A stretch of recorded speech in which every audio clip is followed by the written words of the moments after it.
गोपाल लेले संगीत से ताल्लुक़ रखता हूँ और social Ramakrishna social welfare society से हम लोग आए हुए हैं। आज हम आपको संगीत के बारे में कुछ चीज़ें बताएंगे, छोटी छोटी चीज़ें बताएंगे और थिएटर में उसका क्या उपयोग होता है उस टाइप से ही बताएंगे। तो आप पहले ये बताइए, आप कौन सी क्लास में हैं, कौन स्कूल का नाम क्या है?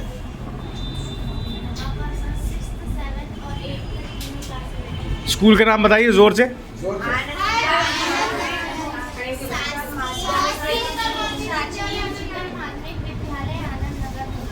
बहुत अच्छे। कौन सी क्लास में हो आप?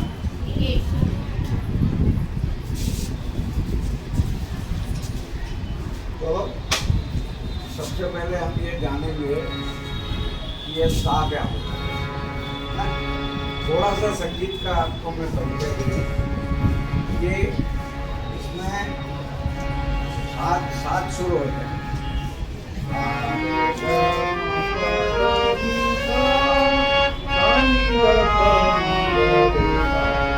अब ये सात सुर तीनों सप्तक में होते हैं। अब यहाँ पे भी हम बजाएंगे, ये भी सारे हम बदलनी सर, यहाँ पे भी हो जाएंगे, ये भी सारे हम। अब क्या फर्क है? यहाँ पे ये सा यहाँ पे है ना, ये सा दोनों फर्क है, लेकिन है सा ही सा। तो ये तीन सप्तक होते हैं, तीन सप्तक, एक मध्य सप्तक, एक मंद्र सप्तक और ये ऊपर वाला तार। तो हम जनरली क्या है, मध्य सप्तक में कोई भी गाना वगैरह गा सकते हैं, फिर उसके कुछ सुर ऊपर जाते हैं तार सप्तक में, कुछ 2-3 सुर नीचे जाते हैं मध्य सप्तक में। तो इस तरीके से संगीत होता है।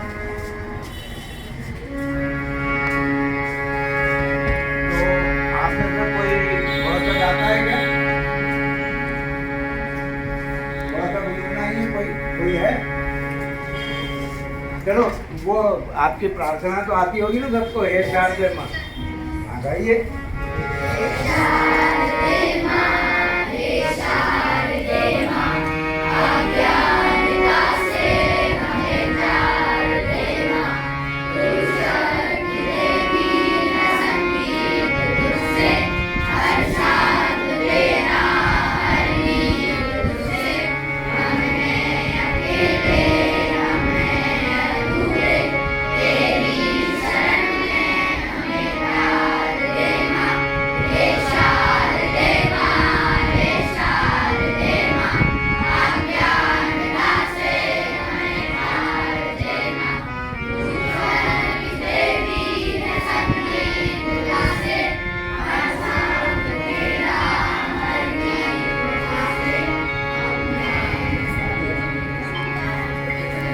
थोड़ा सा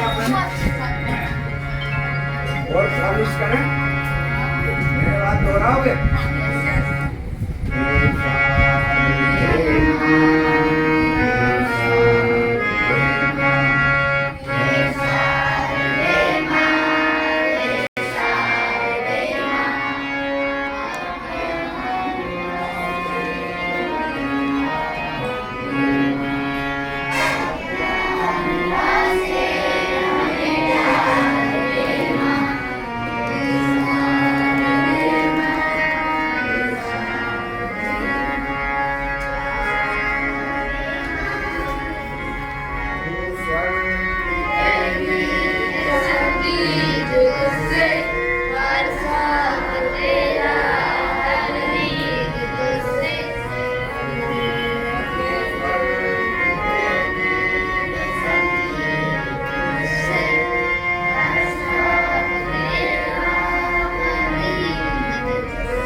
तो एक होती है प्रार्थना, सीधे सीधे प्रार्थना करना, शब्दों को देखना।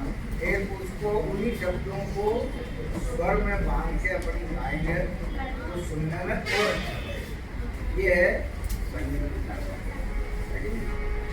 अब थिएटर में ये तो अलग अलग कंपोजिशन तैयार करते हैं। जैसे कोई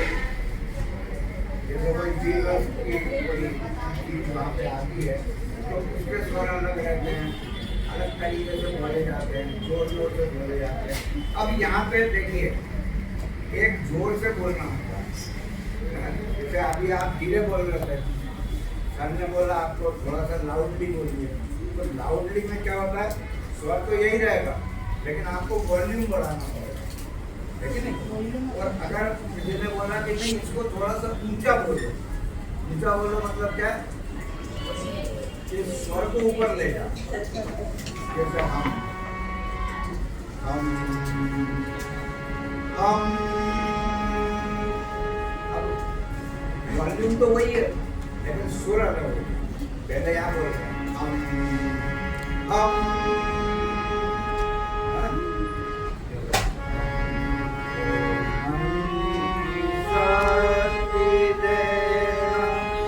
अब यहाँ पे बच गया।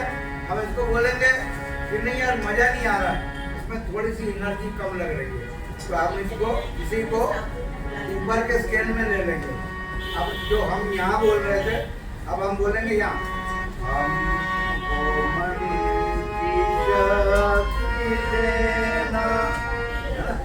ऊंचा हो गया, वॉल्यूम नहीं बढ़ा। और लाउड बोलना वो एक अलग बात है। कोई धीरे बोल रहा है तो सुना ही नहीं दे रहा है, तो उसको बोला जाता है थोड़ा जोर से बोलो, इसमें स्वर ऊपर नहीं जाता। समझ में आ रहा है आप लोगों को क्या बोल रहा हूँ? बिल्कुल सरल भाषा में बोल रहा हूँ, कोई ऐसा कुछ करने की जरूरत नहीं है। तो इस तरीके से हम लोग अलग अलग थिएटर में इसका उपयोग करते हैं।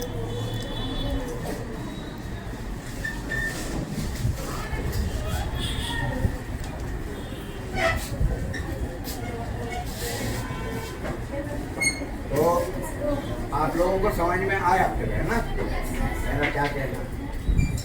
तो आगे आगे कभी ऐसा मौका मिले तो आप लोग सीखना चाहोगे? कितने लोग सीखना चाहोगे? अरे वाह, क्या बात, सभी लोग सीखना चाहोगे। वाह, बहुत बढ़िया। म्यूजिक सुनना अच्छा लगता है आप लोगों को? अच्छा लगता है? कौन से म्यूजिक सुनते हो आप? फिल्मी गानों के अलावा? फिल्मी गानों के अलावा लोकगीत रहते हैं, भजन रहते हैं, गजलें रहती है, ये अलग अलग विधाएं हैं संगीत की, है ना? तो ये सब चीजों को सुनना चाहिए, ठीक है ना?